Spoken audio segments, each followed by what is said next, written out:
민변과 참여연대가 제보를 받아 의혹 조기를 했던 LH 직원들의 투기 의혹 여파가 계속되고 있습니다. 정부는 정부 합동 특별수사본부를 설치해서 불법 투기 행위를 철저하게 규명하겠다라고 했는데요.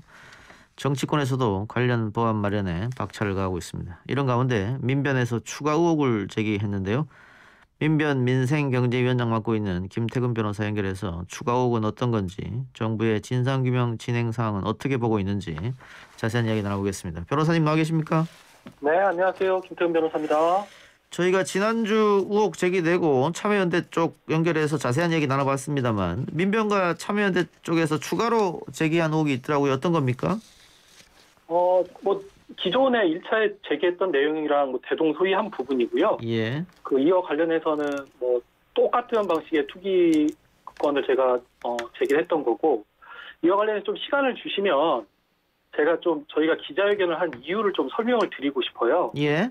왜냐하면 지금 현재 각자의 진영에서 막 온갖 억측이 제기되고 오보도 많습니다. 예. 근데 저희가 이걸 일일이 다 정정할 수가 없어서 예. 좀 설명을 드리려고 합니다. 지금 이 시간에 하시기 바랍니다. 네. 예. 저희가 기자회견을 한 이유는 이렇습니다. 저희가 하루 동안 LH공사 직원들이 투기를 한 토지 10필지를 찾아냈습니다. 예. 이에 저희들은 전수조사가 필요하다고 판단을 했고요. 예. 그리고 부패에 대한 최고의 치료제는 투명한 공개라고 판단을 했습니다. 예. 그리고 이러한 부패 행위를 어떻게 해결할지에 대해서 대한민국 국민들의 집단 지성에 맡겨야 한다고 생각을 했습니다. 예. 이러한 이유로 기자회견을 한 건데, 아무튼 여기저기서 지금 괜한 억측을 제기하고 저희들 기자회견한 변호사님을 비난을 하고 이런 부분이 있는데, 그런 부분 좀 자제해 주시면 감사하겠고요. 그 처음에 문제 제기한 분들을 비난하는 사람들도 있어요? 그런 분도 있습니다. 그리고 조금 전에 또 모 언론사에서 마치 참여연대에서 최초 제보자를 보호하고 있는 것처럼 또 보도를 했습니다. 예. 근데 실제 최초 제보자는 지금 자유로이 어디선가 잘 살고 있습니다. 예. 저희가 보호하고 있는 것은 제보자의 개인 정보입니다. 예. 그러니까 더 이상 이제 언론사 기자님들이 민변이나 참여연대에 전화를 해서 최초 제보자의 개인 정보는 묻지 않아주시기를 부탁드리고자 합니다. 예. 네. 근데 오늘 또 다른 언론에서는 LH 쪽에서 민변과 참여연대 조사를 같이 하면 어떻겠냐 이런 제안을 했는데 민변과 참여연대에서 거절했다 이런 기사도 났거든요. 네. 그 이유를 들어볼까요? 사실 내부적인 논의가 있었고요. 예. 일단은 민변과 참여연대가 시민단체인데 정부의 그런 사후 검증 절차를 참여하는 게 적절하느냐라는 문제 제기가 더 많았습니다. 예. 근데 이제 한편으로는 민변과 참여연대가 문제 제기를 했는데 또 이 사후 검증을 안 하면 또 어떻게 실제 전수조사 결과가 적정한지를 또 판단할 수 있느냐 이런 또 반론도 있었고요. 그렇죠. 예. 근데 결론은 이제 민변과 참여연대의 이제 대체적인 의견은 시민단체가 정부의 전수조사 결과에 직접 참여하는 것은 어렵다라는 쪽이 정리가 돼서 그렇게 나간 것입니다. 예. 방금 변호사님 말씀처럼 이게 정부 조사에 대해서 불신하는 사람도 있단 말이죠. 결국은 팔은 안으로 굽는 거 아니냐 이런 불신감인데 그렇기 때문에 외부 단체에서 함께하는 거 좋다. 특히 이제 맨 처음에 의혹 제기한 곳이 이제 민변과 참여연대니까 아마 그런 생각을 하신 분도 계셨던 것 같습니다. 근데 어쨌든 안 하는 걸로 정리를 하셨네요.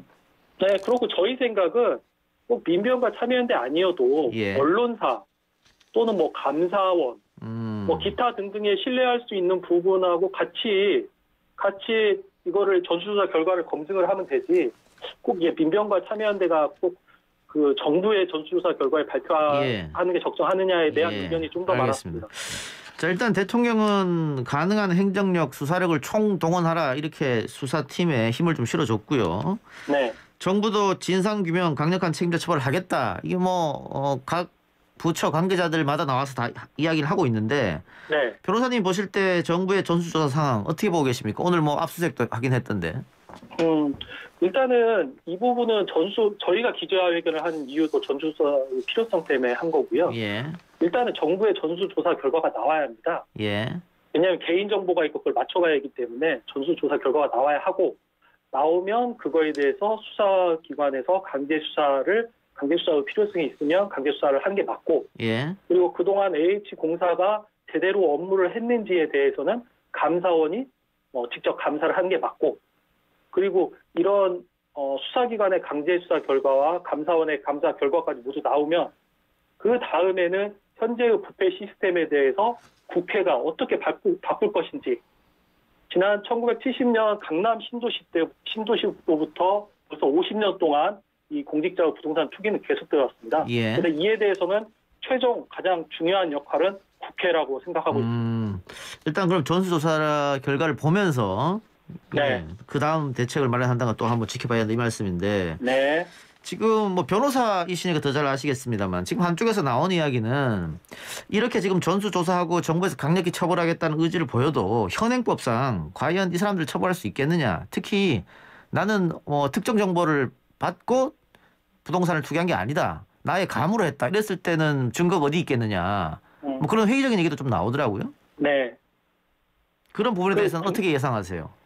국민 여러분께 좀 설명을 드리면, 예. 세 분류를 할 수가 있습니다. 이제 첫째, 공사 직원이 업무 처리 중 알게 된 비밀을 이용을 해서 투기를 했으면, 예. 이건 이제 부패방지법 위반이 됩니다. 예. 둘째, 공사 직원이 업무 처리 중 알게 된 비밀 아닌 정보를 이용을 했으면, 이건 이제 공공주택 특별법상 목적의 사용죄가 됩니다. 예. 그래서 이 경우는 형사처벌을 하고 투기 이익에 대해서 몰수가 가능합니다. 근데 이제 마지막 셋째, 여기서부터가 문제가 되는데, 예. 공사 직원이 본인의 업무와 무관하게 내부 정보를 이용해서 투기 행위를 했으면, 예. 이때부터는 공직자윤리법상 이해충돌 방지 의무 위반 행위가 됩니다. 예. 그래서 이때는 공직자윤리법상 형사처벌 규정이 없어요. 아, 예. 없다 보니까 단순 징계 사유가 되는 거고, 단순 징계 사유가 되면 형법상 투기 이익을 몰수할 수가 없다. 예. 그런데 그게 가장 큰 쟁점에 있습니다. 그럼 부패방지법이나 공공주택특별법의 혐의를 받고 그게 결과가 나온다면 처벌할 수 있지만 공직자윤리법에 해당된다면 처벌이 불가능하다 이 말씀이네요. 그렇습니다. 그래서 지금 국민들은 지금 굉장히 국민들이 분노하고 있기 때문에 이 사건에 특별법이라도 만들자. 또 그래서 뭐 소급 적용도 할 수 있도록 하자, 이런 이야기를 주시고 있거든요. 이거는 법적으로 가능은 하겠습니까? 특별법과 소급 적용? 저희도 계속 검토하고 있고 여러 법률가들 의견 모으고 있고요. 예. 일단 조금 설명을 드릴게. 형사처벌은 소급해서 처벌이 불가능합니다. 예. 그러니까 두 번째, 투기 이익을 행정적으로 소급하는 것은 그 상대방의 신뢰에 해를 끼치지 않는 한 가능합니다. 예. 근데 이 사건에서는 공사 직원의 신뢰를 보호할 만한 여지는 별로 없어 보이는 거죠. 예. 그래서 이 부분은 아마 이제 국회에서 좀 더 논의가 될 것으로 생각이 되고요. 그리고 이제 세 번째 방법이 뭐가 있냐면, 현행 농지법상 농지를 취득하기 위해서는 경자 유전의 원칙상 농지는 농사를 짓는 분이 소유하게 돼 있습니다. 예. 근데 공사 직원들의 지금 행태를 보면 실제 농사를 짓지도 않으면서 허위 영농 계획서를 제출을 해가지고 지금 농지를 취득한 거예요. 예. 그래서 이에 대해서는 현행 그 농지법상 어떤 제도가 있냐면, 지금 거기가 시흥시니까 시흥시장이 그 해당 공사 직원에 대해서 그 농지 처분 명령을 할 수가 있습니다. 그래서 이에 대해서 일단은 그 공사 직원이 응하면 처분을 하는 거고, 근데 응하지 않으면 그것도 처분을 강제할 수 있는 건 아니고요. 그에 대해서 시흥시에서는 이행 강제금, 농지 대가, 농지 매매 대금의 5분의 1씩을 매년 1회 부과할 수 있습니다. 예. 그러면 특별법을 만든다 하더라도 처벌은 좀 어렵고 소급 적용도 좀 힘들 테고. 네. 그 만일 이득을 이미 실현해버렸다. 그러니까 불법적으로 사들인 토지를 처분해서 이득이 났다. 이미 다수가 없다. 이랬을 때는 또 몰수하는 것도 어렵잖아요. 지금은 처분할 시간이 없었죠. 왜냐하면 만일 소급 적용이 된다는 가정하에. 소급 적용이 된다는 가정하에 이번 사건 말고라도 예전 사건까지 다 팠을 때. 예전 사건까지. 예전 사건까지 거슬러 올라가면 이제 2기 판교 동탄 신도시까지 그렇죠. 가는데 그때는 제가 알기로는 이제 시효가 이미 10년이 지나서 그거는 2기 신도시까지 올라가기 어려울 것 같고 3기 신도시는 가능할 것으로 지금 판단하고 3기 신도시는 가능하고. 네. 알겠습니다. 지금 여야가 어쨌든 이 문제 때문에 법안 마련에 박차를 가고 있는 상황인데, 민변 참여연대가 심상정 의원과 함께 공공주택 특별법 개정안 입법청원 기자회견을 열었었는데 어떤 내용입니까? 핵심적인 내용은 예를 들어 이제 주식 상장 시장에는 내부자가 미공개 정보를 이용을 해서 투기 행위를 하면 징역 1년 이상 아니면 그런 위반 행위로 얻은 이익의 3배 또는 5배까지 벌금으로 이 투기이익을 회수를 합니다. 예.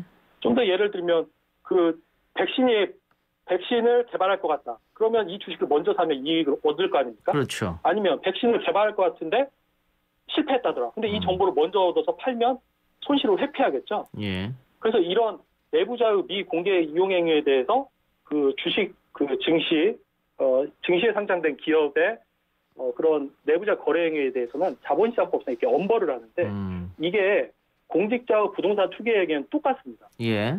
예를 들어 토지를 사놓고 그게 3기 신도시가 지정이 되면 이분은 뭐 몇 배 수익을 얻게 되는 거예요. 예. 근데 지금 1970년 강남 신도시 개발부터 해서 지난 50년간 이에 대해서는 아무런 처벌 규정, 제재 규정이 없었던 겁니다. 그래서 이번에 저희가 입법 청원을 한 거는 공직자의 부동산 투기에 대해서도 자본시장법에 준해서 엄하게 처벌하자라는 취지로 청원을 하였습니다. 그 지금 청원 내용을 보면 네. 국토부 등 공공주택사업에 관계된 기관의 종사에 대한 상시적 부동산 거래 신고 및 투기 여부 검증 시스템 구축 이것도 포함되어 있다는데 이것도 굉장히 중요한 부분 같은데요? 그것도 중요한 내용이죠. 그거는 이제 그 국토부나 LH공사의 내부의 부패 시스템 그 부분에 대해서 이제 개혁이 필요한 부분인 것 같고요. 예. 형사처벌은 제가 좀 전에 말씀드린 부분에 대한 형사처벌 규정입니다. 그럼 만일 친인척이나 지인 명의로 사면 어떻게 됩니까? 그거는 여기서 지금 투기 여부를 검증 시스템 구축한다고 해도 알기 어려울 텐데. 그 부분이 참 어려운 부분이죠. 예. 고민스러운 부분이고. 근데 지금은 우리나라의 부동산 취득과 관련해서는 부동산 실명법이 있어요. 그러니까 원칙적으로 부동산을 취득하기 위해서는 본인 명의로 취득해야 하고 차명으로 취득하면 이것도 형사처벌 대상입니다. 예. 네. 근데 그 노태우 정부 때 또 노무현 정부 때 비슷한 일이 있어서 관계 공무원들이 몇 명 처벌을 받았었는데 다시 이런 일이 반복되는 것은 그 솜방망이 처벌이었기 때문에 그렇습니까? 아니면 조직 문화가 너도 나도 다 해먹으니까 뭐 그런 문화가 있어서 그런 겁니까? 어떻게 보세요? 저는 구조적으로 그렇다고 생각합니다. 이게 1970년도 강남 신도시 개발 때도 그때 몇 분의 투기 행위를 하신 분은 처벌을 받았고요. 예. 1기 신도시 분당 일산할 때도 처벌을 받았고요. 예. 2기 신도시 판교 동탄인가요? 여기 할 때도 처벌을 받았습니다. 근데 이게 계속되는 거죠. 계속되고 그렇죠. 예. 특히 이 사건은 공사 직원들이 실명으로 해요. 아무런 거리낌이 없는 겁니다. 예. 왜 그럴까를 생각을 해보면 이 공직자의 부동산 투기 행위에 대해서 제대로 된 처벌 규정이나 제재 규정이 없었다라는 겁니다. 그렇군요. 알겠습니다. 자, 마지막으로 국민 여러분께 하시고 싶은 말 있으면 하시기 바랍니다. 저희가 기자회견을 하게 된 거에 대해서 처음에 말씀드렸는데, 저희는 부패 행위에 대한 최고의 치료제는 그 투명한 공개라고 생각을 했습니다. 예. 그리고 이러한 부패 행위를 어떻게 해결할지에 대해서는 대한민국 국민들께서 해결해 주실 거라고 생각을 했고요. 예. 그래서 이 1970년대부터 지난 50년간 대대로 내려온 이 공직자의 부동산 투기 행위 구조 개혁에 대해서 부디 사람을 보지 마시고 그 구조를 어떻게 국회에서 개혁하는지를 좀 유념해서 봐주시길 부탁드립니다. 알겠습니다. 그 처음에 뭐 비난하는 사람 많다고 하는데 응원하는 사람들이 더 많으니까 힘내시기 바랍니다. 네, 감사합니다. 네, 오늘 말씀 고맙습니다. 네. 지금까지 김태근 변호사였습니다.